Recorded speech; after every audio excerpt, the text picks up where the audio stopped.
प्यारे विद्यार्थियों नमस्कार। स्वागत है आप सभी का आपके अपने YouTube चैनल पर।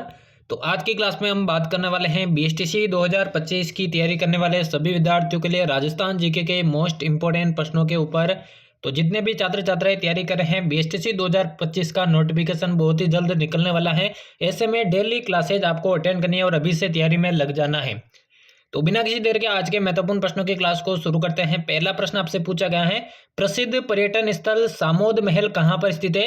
ऑप्शन से उदयपुर, अजमेर, अलवर या फिर जयपुर। सभी विद्यार्थियों को कमेंट बॉक्स में साथ साथ में आंसर बताना है। प्रसिद्ध पर्यटन स्थल सामोद महल कहां पर स्थित है? बात करें राइट आंसर की, ये आपके जयपुर के अंदर स्थित है। चौथा ऑप्शन जिसने भी सही किया उन सभी का यहाँ पर करेक्ट आंसर हो जाएगा। अगला प्रश्न देखिए, अगला पूछा गया है, बंशीधर भट्ट किस लोकनाट्य के प्रमुख कलाकार थे? रम्मत, तमाशा, नौटंकी या फिर कन्हैया। जल्दी से सभी इसका आंसर बताइए। बंशीधर भट्ट जो है कौन से लोकनाट्य के प्रमुख कलाकार थे, यही आपसे पूछा गया है। तो जल्दी से सभी इसका आंसर बताइए। तो राइट आंसर की बात करें, बंशीधर भट्ट आपके दोस्तों तमाशा लोकनाट्य के जो है प्रसिद्ध कलाकार थे। दूसरा ऑप्शन इसका बिल्कुल राइट आंसर हो जाएगा। अगला देखिए, अगला पूछा गया, राजस्थान का क्षेत्रफल भारत के क्षेत्रफल के कितने प्रतिशत के लगभग है? 9.24%, 10.41%, 7% या फिर 17.7%। जल्दी से सभी इसका आंसर बताइए। जो राजस्थान का क्षेत्रफल है भारत के कुल क्षेत्रफल के कितने प्रतिशत के लगभग है, ये आपको बताना है। एग्जाम में काफी बार पूछा गया है। तो ये आपके 10.41% है। दूसरा ऑप्शन इसका बिल्कुल राइट आंसर हो जाएगा। अगला पूछा गया है, गरासिया जनजाति के घर क्या कहलाते हैं? घेर, टापरा, कू या फिर कोरुआ। जल्दी से सभी इसका आंसर बताइए, कौन सा ऑप्शन राइट आंसर हो जाएगा। गरासिया जनजाति के घर जो है दोस्तों क्या कहलाते हैं? राइट आंसर की बात करें तो घेर दोस्तों पहला ऑप्शन इसका बिल्कुल राइट आंसर हो जाएगा। अगला देखिए, अगला पूछा गया, धारी संस्कार राजस्थान की किस जनजाति से संबंधित है? मीणा, सहरिया, गरासिया या फिर भील। कौन सा ऑप्शन करेक्ट आंसर हो जाएगा? जो धारी संस्कार है राजस्थान की कौन सी जनजाति से संबंधित है, यही आपसे पूछा गया है। तो जल्दी से सभी विद्यार्थी इसका आंसर बताइए। इंपॉर्टेंट प्रश्न तो परीक्षा में पूछा जा सकता है। धारी संस्कार की बात करूं, ये आपके सहरिया जनजाति से संबंधित है। दूसरा ऑप्शन करेक्ट आंसर हो जाएगा। अगला देखिए, अगला पूछा गया, राजस्थान व्यवस्थापिका में कितने सदन है? 3, 2, 1 या फिर 4। जल्दी से इसका आंसर बताइए। राजस्थान की जो व्यवस्थापिका है उसमें कितने सदन है वर्तमान में, यही आपसे पूछा गया है। तो राजस्थान की व्यवस्थापिका की बात करें दोस्तों, इसमें एक ही सदन है, ठीक है ना। इसमें एक ही सदन है विधानसभा। वैसे 2 सदन इसमें होते हैं और एक तीसरा अंग दोस्तों राज्यपाल होता है, लेकिन विधान परिषद जो है इसमें नहीं है। तो एक ही अंग वर्तमान में इसमें है विधानसभा। तो तीसरा ऑप्शन इसका राइट आंसर हो जाएगा। अगला देखिए, पूछा गया, बीकानेर राज परिवार की छत्रियां कहां पर स्थित है? आहड़, नोखा, देवीकुंड या फिर कोलायत। जल्दी से सभी इसका आंसर बताइए। क्लास को एंड तक वॉच करना है क्योंकि सारे के सारे प्रश्न मोस्ट इंपोर्टेंट है। तो बीकानेर राज परिवार की छत्रियां कहां पर स्थित है, यही आपसे पूछा गया है। तो राइट आंसर की बात करें, इनकी छत्रियां आपके देवीकुंड के अंदर स्थित है। तीसरा ऑप्शन इसका राइट आंसर हो जाएगा। अगला देखिए, अगला पूछा गया है, पीलीबंगा सभ्यता कौन सी नदी के किनारे स्थित है? साबी नदी, घग्गर नदी, चंबल नदी या फिर मोरनी नदी। जल्दी से सभी इसका आंसर बताइए। यहाँ पे मोरे नदी है, ठीक है ना, मोरे नदी। तो पीलीबंगा सभ्यता कौन सी नदी के किनारे स्थित है? तो ये आपके घग्गर नदी के किनारे है, हनुमानगढ़ के अंदर ये स्थित है। तो चलिए बढ़ते हैं अगले प्रश्न की ओर। अगला पूछा गया, राजस्थान का सबसे प्राचीनतम चौहान राजवंश किसे माना जाता है? रणथंभौर, बूंदी, सांबर या फिर अजमेर। करेक्ट आंसर क्या हो जाएगा इसका? राजस्थान का सबसे प्राचीनतम चौहान राजवंश इनमें से किसको माना जाता है? तो वो हो जाएगा दोस्तों आपके सांबर। तीसरा ऑप्शन इसका राइट आंसर हो जाएगा। अगला देखिए, अगला पूछा गया, संत पीपा की छतरी किस दुर्ग के समीप है? जालोर दुर्ग, सिवाना दुर्ग, लोहागढ़ दुर्ग या फिर गागरोन दुर्ग। जल्दी से करेक्ट आंसर बताइए। संत पीपा की जो छतरी है कौन से दुर्ग के समीप है, यही आपसे पूछा गया है। तो जल्दी से सभी आंसर बताइए। देखिए, संत पीपा की छतरी के बारे में बात करूं दोस्तों, इनकी छतरी गागरोन दुर्ग में स्थित है। चौथा ऑप्शन इसका बिल्कुल राइट आंसर हो जाएगा। और संत पीपा की गुफा वो आपके टोडा के अंदर स्थित है। और संत पीपा का मंदिर वो आपके समदड़ी बाड़मेर के अंदर स्थित है। पहले बालोतरा में आता था लेकिन वर्तमान में जिला हटा दिया तो समदड़ी के अंतर्गत आता है। चलिए अगला प्रश्न देखिए, अगला पूछा गया, राजस्थान का सबसे ऊंचा बांध कौन सा है? जवई बांध, जाकम बांध, मेजा बांध या फिर राणा प्रताप सागर बांध। करेक्ट आंसर बताइए इसका। और क्लास के एंड में बताना यहां से कितने प्रश्न आपके करेक्ट होते हैं ताकि आपको अपनी तैयारी का अंदाजा लग सके। राजस्थान का सबसे ऊंचा बांध, करेक्ट आंसर की बात करें, जाकम बांध राजस्थान का सबसे ऊंचा बांध है। अगला देखिए, पूछा गया, राजस्थान में परमाणु शक्ति गृह किस जिले में स्थित है? चित्तौड़गढ़, कोटा, अजमेर या फिर जैसलमेर। करेक्ट आंसर इसका क्या हो जाएगा?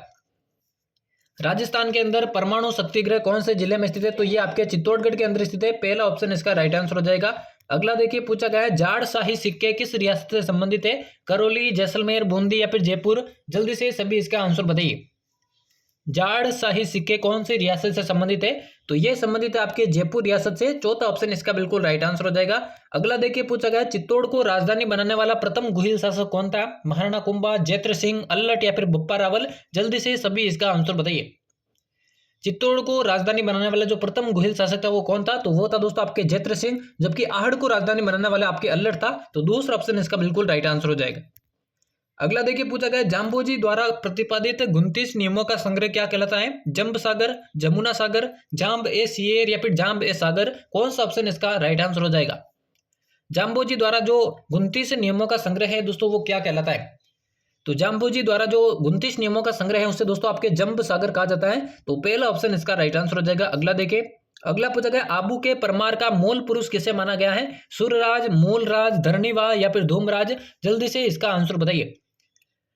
आबू के जो परमार है दोस्तों उनका मूल पुरुष किसे माना गया है, यही आपसे पूछा गया है। तो राइट आंसर की बात करें आबू के परमारों का मूल पुरुष दोस्तों धूमराज को माना गया है। चौथा ऑप्शन इसका राइट आंसर हो जाएगा। अगला देखिए, अगला पूछा गया राजस्थान में मूर्तिकला का सबसे बड़ा केंद्र कौन सा है? उदयपुर, अजमेर, जयपुर या फिर सीकर? जल्दी से करेक्ट आंसर बताइए। राजस्थान के अंदर मूर्तिकला का सबसे बड़ा केंद्र इनमें से कौन सा है? तो राइट आंसर की बात करें मूर्तिकला का सबसे बड़ा केंद्र आपके जयपुर है। तीसरा ऑप्शन इसका राइट आंसर हो जाएगा। अगला देखिए, अगला पूछा गया सीताबाड़ी का प्रसिद्ध मेला कहां पर बढ़ता है? अजमेर, बारा, जोधपुर या फिर उदयपुर? जल्दी से सभी इसका आंसर बताइए। सीताबाड़ी का प्रसिद्ध मेला कहां पर बढ़ता है, यही आपसे पूछा गया है। तो राइट आंसर की बात करें सीताबाड़ी का प्रसिद्ध मेला आपके बारा के अंदर बढ़ता है। दूसरा ऑप्शन इसका राइट आंसर हो जाएगा। अगला देखिए पूछा गया कोलायत मेला कब बढ़ता है? भाद्रपद, कार्तिक, माघ या फिर श्रावण? जल्दी से सभी इसका आंसर बताइए। जो कोलायत मेला दोस्तों कब बढ़ता है यही आपसे पूछा गया है। तो कोलायत मेले की बात करें दोस्तों ये पुष्कर मेले के साथ ही आपका बढ़ता है। पुष्कर मेला जब बढ़ता है ना कार्तिक मास की पूर्णिमा को, उसके साथ ही ये बढ़ता है। तो कार्तिक मास दूसरा ऑप्शन करेक्ट आंसर हो जाएगा। अगला देखिए पूछा गया सालासर बालाजी का मेला किस दिन बढ़ता है? चैत्र पूर्णिमा, कार्तिक पूर्णिमा, भाद्रपद पूर्णिमा या फिर आश्विन पूर्णिमा? जल्दी से सभी इसका आंसर बताइए। सालासर बालाजी का जो मेला दोस्तों चूरू के अंदर लगता है, ठीक है ना। चूरू के अंदर लगता है। कब लगता है? तो ये आपके चैत्र मास की पूर्णिमा को लगता है। चौथा ऑप्शन इसका बिल्कुल करेक्ट आंसर हो जाएगा। अगला देखिए, अगला पूछा गया राणा कुंभा की हत्या कहां पर हुई थी? गागरोन में, अचलगढ़ में, कुंभलगढ़ में या फिर चित्तौड़गढ़ में? कौन सा ऑप्शन राइट आंसर हो जाएगा? तो राणा कुंभा की हत्या के बारे में बात करें दोस्तों उदय सिंह प्रथम ने दोस्तों इनकी हत्या की थी, जो कि उनका पुत्र था जिसे दोस्तों उदा नाम से जाना जाता है। एक उदय सिंह द्वितीय थे जो कि महाराणा प्रताप के पिता थे, ये प्रथम थे। तो राणा कुंभा की हत्या उसके पुत्र जो है उदा ने दोस्तों आपके कुंभलगढ़ दुर्ग में की थी। तीसरा ऑप्शन इसका राइट आंसर हो जाएगा। अगला देखिए, अगला पूछा गया राय सिंह को राजपुताने का कारण किसने कहा? मुंशी देवी प्रसाद, औरंगजेब, बिट्टू सूजा या फिर अलाउद्दीन खिलजी? जल्दी से सभी इसका आंसर बताइए। राय सिंह को राजपुताने का कारण इनमें से किसने कहा था, यही आपसे पूछा गया है। तो राइट आंसर की बात करें राय सिंह को राजपुताने के कारण आपके मुंशी देवी प्रसाद ने कहा। पहला ऑप्शन इसका राइट आंसर हो जाएगा। अगला देखिए, अगला पूछा गया हवा महल की तीसरी मंजिल का क्या नाम है? प्रताप मंदिर, रतन मंदिर, शरद मंदिर या फिर विचित्र मंदिर? करेक्ट आंसर इसका क्या हो जाएगा? हवा महल की तीसरी मंजिल का क्या नाम है, यही आपसे पूछा गया है। तो हवा महल की तीसरी मंजिल की बात करें देखिए वो हो जाएगी आपकी विचित्र मंदिर। जबकि पहली मंजिल तो आपके शरद मंदिर है। दूसरी नीचे से बता रहा हूं, ठीक है ना, नीचे से जो पहली मंदिर है वो शरद मंदिर है, दूसरी आपके रतन मंदिर, तीसरी विचित्र मंदिर, चौथी दोस्तों आपके प्रकाश मंदिर और पांचवी दोस्तों हवा मंदिर या प्रताप मंदिर। तो ये आपके 5 मंजिला है। तो राइट आंसर की बात करें चौथा ऑप्शन विचित्र मंदिर इसका बिल्कुल राइट आंसर हो जाएगा। अगला देखिए पूछा गया 12 कोटड़ी के नाम से कौन सा राज्य प्रसिद्ध था? सिरोही, कोटा, जालोर या फिर आमेर? जल्दी से सभी इसका आंसर बताइए। कौन सा ऑप्शन राइट आंसर हो जाएगा? 12 कोटड़ी के नाम से कौन सा राज्य प्रसिद्ध था, यही आपको बताना है। तो 12 कोटड़ी की बात करें दोस्तों आपका आमेर जो है 12 कोटड़ी के नाम से प्रसिद्ध था। चौथा ऑप्शन इसका राइट आंसर हो जाएगा। और आज के महत्वपूर्ण प्रश्नों की क्लास का यह होने वाला है अंतिम प्रश्न। यहाँ पर आपसे पूछा गया है जैसलमेर के भाटी राजवंश की कुलदेवी कौन सी है? आवरी माता, अर्बुदा माता, स्वांग्या माता या फिर तन्नोट माता? जल्दी से सभी इसका आंसर बताइए। जैसलमेर के भाटी राजवंश की कुलदेवी। और यहाँ से कितने प्रश्न आपके करेक्ट है ईमानदारी से आपको कमेंट बॉक्स में बताना है, जिससे आपको अपनी तैयारी का मालूम चल सके। तो जैसलमेर के भाटी राजवंश की जो कुलदेवी है वो हो जाएगी आपकी स्वांग्या माता, जिनका मंदिर आपके जैसलमेर के अंदर स्थित है। तो तीसरा ऑप्शन इसका करेक्ट आंसर हो जाएगा।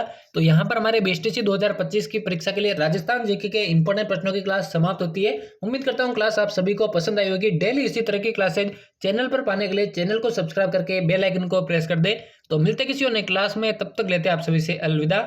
धन्यवाद।